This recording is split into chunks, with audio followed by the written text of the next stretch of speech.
Herkese selam arkadaşlar. Kanalıma hoş geldiniz. Bugün çok beklenen animasyonun ikinci sezonuyla devam ediyoruz. Bu arada videoya geçmeden önce hatırlatmalıyım ki videoyu beğenmeniz ve yorumlarınız benim için çok önemli. O yüzden aşağıdan like butonuna basar ve diğer videolar için isteklerinizi belirtirseniz çok mutlu olurum. Şimdi videoyu beğendiyseniz başlayalım. Jinwoo kız kardeşinin okulundaki veli toplantısına katıldığı sırada rehber öğretmeninden Songji'nin bir avcı olarak uyandıktan sonra okula astığını öğrenir. Ve öğretmenin ricası üzerine genç kızı ikna etmek amacıyla onu bir zindan baskınına yanında götürmeye karar verir.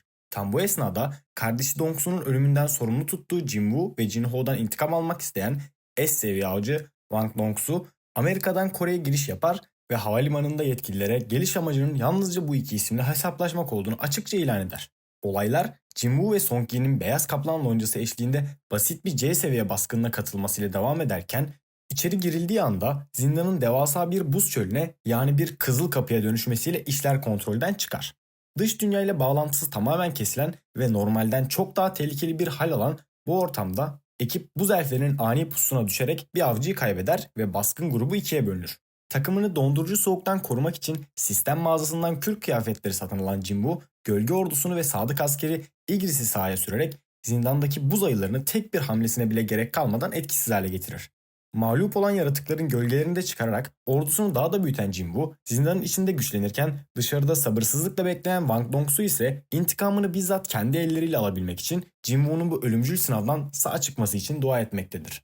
Sezonun ikinci bölümü intikam hırsıyla yanıp tutuşan Dongsu'nun Jinwoo'nun kardeşini öldürecek kadar güçlü olduğuna inanmaması ve sadece birilerini katletmek için bahane aramasıyla başlar.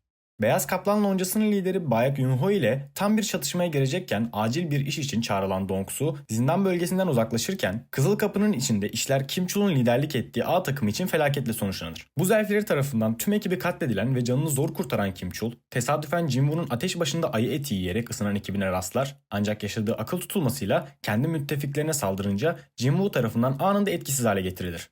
Tam bu sırada zindanın patronu Baruka ve beraberindeki buz elfi ordusu ortaya çıkar. Baruka ile Jinwoo arasındaki iletişim, sistemin sağladığı dil yeteneği sayesinde her iki tarafı da şaşırtacak şekilde akıcı bir hal alır. Baruka, tüm büyülü yaratıkların zihninde insanları öldürmeye yönelik bir ses olduğunu ancak bu sesin Jinwoo için sessiz kaldığını belirterek onun aslında bir insan olmadığını öne sürer. Jinwoo, Baruka'nın diğer avcıları teslim etmesi karşılığında hayatını bağışlama teklifini sert bir şekilde reddederek gölge ordusunu sahaya sürer ve iki grup arasında topyekün bir savaş başlar. Mücadele esnasında yeniden ayaklanıp Jinwoo'ya saldırmaya yeltenen Kim Chul, İngiliz tarafından ölümcül bir darbeyle durdurulur ve Jinwoo Chul'un gölgesini çıkararak Iron adını verdiği devasa bir tankı saflarına katar. Baruka'nın şimdiye kadarki en zorlu rakip olarak direnmesine rağmen Jinwoo, Iron ve Iris'in yardımıyla gizlilik yeteneğini kullanıp rakibine son darbe indirerek zindanı tamamlar.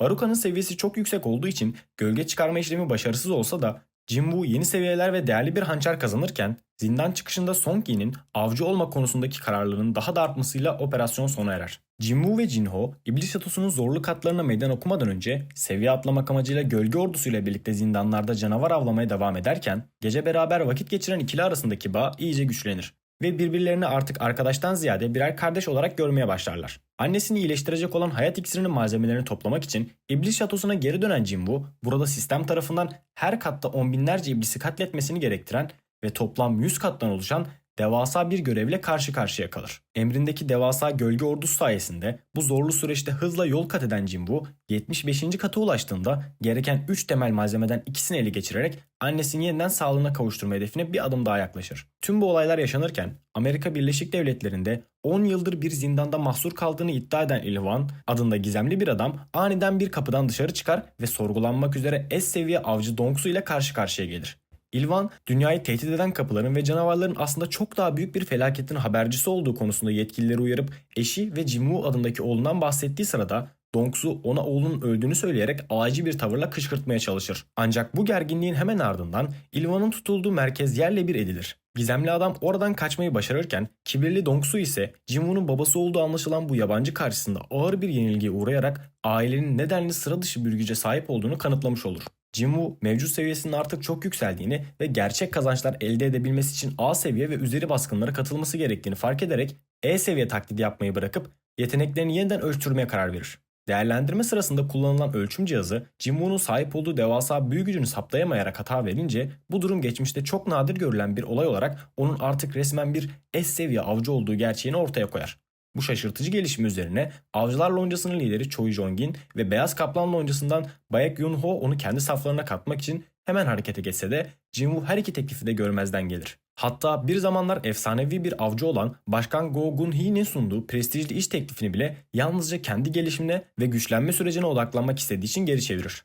S seviye ünvanının resmileşmesi için bir hafta beklemesi gereken Jin-woo, vaktini boşa harcamamak adına bir A seviye zindanın maden ekibine dahil olur ve operasyon sırasında diğer madencilerden gizlice ayrılarak zindan patronuna bizzat bulmak üzere derinliklere inerler. Ancak tam boss odasına ulaştığı sırada S seviye avcı Chain tarafından durdurulur ve böylece zindanın kalbinde beklenmedik bir karşılaşma gerçekleşir. 5. bölümün başında Jin-woo hakkındaki şüpheleri savuşturmak adına şaşkın bir madenci rolü yaparak kristal toplama işine geri dönerken bu sırada onu durduran Chain avcılara özgü kötü kokulardan rahatsız olan hassas burnuyla Jin-woo'yu koklar ve onun şimdiye kadar karşılaştığı kötü kokmayan ilk avcı olduğunu hayretle fark eder. Maden toplama konusundaki üstün becerisi sayesinde ertesi gün düzenlenecek olan A seviye bir baskında malzeme taşıyıcı olarak iş teklifi alan Jin-woo, Song Gi-hun liderliğindeki saldırı ekibiyle birlikte zindana adım atar. Ekip karşılaştıkları yüksek orklar önünde zor anlar yaşarken Jin-woo gizlilik yeteneğini kullanarak fark edilmeden orkları zayıflatır. Ancak zindanın tahmin edilenden çok daha tehlikeli olduğunu anlayan grup geri çekilmek istediğinde kapının büyülü bir bariyerle kapandığını görerek içeride mahsur kalır. Canavar Kargalgan önderliğindeki devasa bir ork sürüsü tarafından köşeye sıkıştırılan baskın ekibine ya oldukları yerde ölme ya da orkların üstüne gitme seçeneği sunulunca Gi-hun ekibini korumak adına bu teklifi kabul eder ve Jin-woo'ya kargaşa anında kaçmasını tavsiye eder. Ancak Jin-woo'nun kaçmak gibi bir niyeti yokken dışarıda hala şüpheli dinmeyen Chai'nin de gizlice peşlerinden kapıdan içeri süzülmesiyle zindandaki gerilim doruk noktasına ulaşır.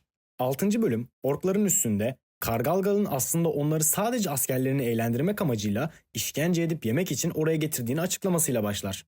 Bu korkunç itiraf karşısında grubun içinden felç edici korkuya teslim olmayan tek kişi olan Song Gi-hun cesaretle canavarın üzerine atılsa da Kargalgan'ın telekinezi gücüyle acımasızca yere serilir. Tam bu sırada araya giren Jin-woo diğer avcılara kaçmalarını söyleyip ork sürüsüyle tek başına savaşmayı seçerek sınırlı bir alandaki tüm askerlerini %50 oranında güçlendiren hükümdarın etki alanı yeteneğiyle gölge ordusunu savaş alanına sürer. Başlangıçta sayıca çok üstün olan orklara karşı amansız bir mücadeleye girişen Jin-woo, heralt ettiği düşmanın ruhunu çıkarıp kendi safına katarak ordusunu giderek büyütürken o esnada üsse ulaşan Chain ve Avcılar Birliği yetkilileri onun bu akıl almaz gücünü dehşet içinde izlemeye başlar. Kendi eski adamlarının gölgeleri tarafından kuşatılan ork lideri Kargalgan fazla direnç göstermeden mağlup olurken Jin-woo onun gölgesinde ordusuna dahil edip Tusk adını vererek gücünü daha da korkutucu bir seviyeye taşır.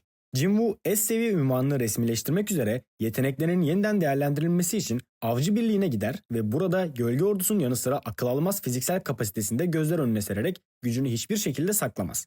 Tam o sırada dışarıda yeni uyanmış ünlü bir aktörün basın toplantısı yapılmasına rağmen yeni bir S seviye avcının ortaya çıktığı haberi yayılınca muhabirler bir anda Jin-woo'nun etrafını sarar ve tüm ülkede onu tanıyan dostları onun bu gerçek gücü karşısında büyük bir şaşkınlık yaşarlar. Bu resmi sürecin ardından bir büyü dükkanına giderek kullanmadığı tüm eşyaları satan ve daha yüksek seviyeli ekipmanlar kuşanan Jin-woo, evde kız kardeşi Jina'yı korumaları için bazı gölge askerlerini nöbetçi olarak bıraktıktan sonra İblis Şatosu'nun son 25 katını temizlemek üzere yola koyulur. Artık gölge askerlerinin işin büyük bir kısmını tek başına halledebildiği bu aşamada Jin-woo yalnızca kat patronlarına karşı bizzat devreye girerek hızla ilerlerken 80. katta zırhlı bir patronu tam öldürmek üzereyken zırhın içinden merhamet dileyen bir kadın sesi yükselir. Diğer yandan Jeju Adası yakınlarındaki bir kıyı kasabasına inen uçan bir karınca canavarın insanlara saldırmaya başlamasıyla dünyayı bekleyen çok daha büyük bir tehdidin ilk işaretleri belirmeye başlar. 80. katın boss'u kaskını çıkardığında kendisini iblis soylularından gelen bir prenses olan esir olarak tanıtır ve canının bağışlanması karşılığında Jin-woo'ya bulunduğu katın anahtarını vermeyi, ayrıca üst katlardaki anahtarların yerini göstermeyi teklif eder. Yeni rehberi eşliğinde ilerlemeye devam eden Jin-woo, canavarlar hakkında bilgi toplarken tüm yaratıkların aslında iblis diyarında yaşadığını ve bir gün aniden bu zindanlara naklediklerini öğrense de Esil daha fazla ayrıntı vermeye çalıştığı sırada sistem tarafından engellenerek konuşması kesintiye uğrar. Diğer tarafta Avcılar Birliği, karıncaların giderek daha da saldırganlaştığını dair rapor alırken Jeju Adası baskını planlarını hızlandırır ve büyük operasyon için Japon Avcılar Birliği ile işbirliği yaparak 10 adet S seviye avcının da göreve dahil edilmesine kararlaştırılır. İblis Şatosu'nun son katına ulaşan Jin-woo, burada beyaz bir ejderhanın üzerindeki görkemli şövalye olan İblis Kralı Baran ile yüzleşirken Gölge Hükümdarı ile İblis Hükümdarı arasındaki bu amansız mücadelede Baran, Jin-woo'nun en güçlü gölge askerlerini bile tek hamlede etkisiz hale getirir. Esil'in dikkati dağıtarak kendi soyuna ihanet etmesiyle bir fırsat yakalayan Jinwoo, ham fiziksel gücüyle İblis Kralı'nın kollarını koparır ve gökyüzündeki tüm bulutları dağıtan şiddetli bir aparkatla Baran'ın başını paramparça ederek zindanı tamamen temizler. Hayat iksiri için gereken tüm malzemeleri toplayan Jinwoo, annesinin yanına gitmeden hemen önce mağlup ettiği ejderhanın gölgesini çıkararak ona Kaizel adını verirken, aynı zamanda herhangi bir gölgesiyle anında yer değiştirmesine olanak tanıyan oldukça güçlü bir ışınlanma yeteneğini kazanır. Vakit kaybetmeden annesinin yattığı hastaneye giderek hazırladığı iksiri ona içiren Jinwoo, mucizevi bir şekilde annesinin yıllar süren uykusundan uyanmasına şahitlik ederken, annesinin kendisiyle ne kadar gurur duyduğunu dile getirmesiyle duygusal bir an yaşar ve kardeşi Jinah'ın da hastaneye ulaşmasıyla aile uzun zaman sonra tam kadro bir araya gelir. Bu süreçte Başkan Go Gun-hee, Jinwoo'yu makamına çağırarak onu yaklaşan Büyük Jeju Adası baskınına katılması için ikna etmeye çalışsa da annesini kurtarma hedefine ulaştığı için artık ne uğruna savaşması gerektiğini sorgulayan Jinwoo bu teklife karşı kararsız bir tutum sergiler. Tam bu belirsizlik ortamında Japonya'dan gelen S seviye avcı ekibi Kore'ye ulaşır ve grubun en güçlü ismi olan Lonca lideri Goto Ruiji'nin Koreli ve Japon avcılar arasında dostane bir antrenman maçı düzenlenmesini teklif etmesiyle iki ülke arasındaki rekabet yeni bir boyuta taşınır. İki ülke avcılarının birbirlerine karşı tüm güçlerini sergilediği antrenman maçında Japon S seviye avcıların Koreli mevkidaşları kadar güçlü oldukları görülürken Chai'nin yer aldığı maskeli bir avcının kontrolünü kaybedip ona saldırmaya yeltenmesi üzerine Jinwoo araya girerek devasa darbeyi sadece ön koluyla durdurur ve kavgayı sonlandırır. Bu hamleden etkilenen Goto Ruiji'nin teke tek dövüş teklifini kabul eden Jinwoo, rakibine kendisini geri tutmamasını söylerken sergilediği akıl almaz çeviklikle Goto'nun her hamlesinden kolayca kaçarak Japonya'nın en güçlü avcısını kışkırtmaya başlar. Ancak her iki taraf da gerçek kapasitesine ulaşmak üzereyken diğer S seviye avcıların araya girmesiyle bu büyük kapışma yarım kalır. Jeju Adası'nda ise Karınca Kraliçesi en güçlü askeri olan Karınca Kralı'nın doğumuna hazırlanmanın sevincini yaşarken antrenman maçı sonrası diğer 15 S seviye avcının bu durumla başa çıkabileceğine kanaat getiren Jinwoo 4 yılın ardından uyanan annesiyle vakit geçirmeyi tercih ederek operasyona dahil olmamaya karar verir. Ertesi gün tüm dünyaya canlı olarak yayınlanan ortak operasyonun başlamasıyla A seviye avcılar gemilerde kuşatma kurarken aralarında Chain, Cho Jong-in, Baek Yoon-ho, Min Buyuk gibi garip isimlerin bulunduğu elit saldırı timi kraliçeyi bulmak için karınca tünellerine sızar. Adanın diğer tarafındaki Japon avcılar sıradan karınca askerlerini kolayca etkisiz hale getirirken aniden bir Japon S seviye avcının göz açıp kapayıncaya kadar kafasının koparılmasıyla Karınca Kralı'nın dehşet verici gelişi tüm dengeleri bir anda alt üst eder. Japon S seviye avcılar gözle görülemeyecek kadar hızlı hareket eden bir düşman tarafından direnme fırsatı bile bulamadan teker teker saf dışı bırakılırken o esnada kraliçeyi bulan Kore saldırı timi kraliyet muhafızlarına karşı zorlu bir savaşa girişir. Tank olan Ma Dong-wook devasa boyutlara ulaşarak Cho Jong-in'in yıkıcı alev toplarıyla Baek Yoon-ho ise kurt adam formuna dönüşerek kraliçeye karşı amansızca mücadele ederken şifacı Min Buyuk kritik müdahaleleri sayesinde kraliçeyi nihayet alt eder. Tüm Kore'de zafer çığlıkları yükselmeye başlasa da kraliçesinin ölümüne tanık olan simsiyah ve yıldırım hızındaki Karınca Kralı'nın yuvaya dönmesiyle sevinç yerini dehşete bırakır. Öfke dolu kral tek bir vuruşla tüm avcıları etrafa savurduktan sonra görünmez olan Buyuk'u fark ederek onu acımasızca katleder. Mevcut avcıların kendisine denk olmadığını anlayıp daha dişli bir rakip bulmak üzere Goto Ruiji'ye doğru harekete geçen kralın bu hamlesiyle adadaki gerilim doruğa ulaşırken yayının kesildiğini gören Jinwoo artık müdahale vaktinin geldiğine karar verir. Daha önce diğer S seviye avcılarının gölgelerine yerleştirdiği askerleri sayesinde ve yeni kazandığı yer değiştirme yeteneğini kullanan Jinwoo, durumu tamamen kontrolden çıkmasıyla birlikte savaşın seyrini değiştirmek üzere doğrudan cepheye intikal eder.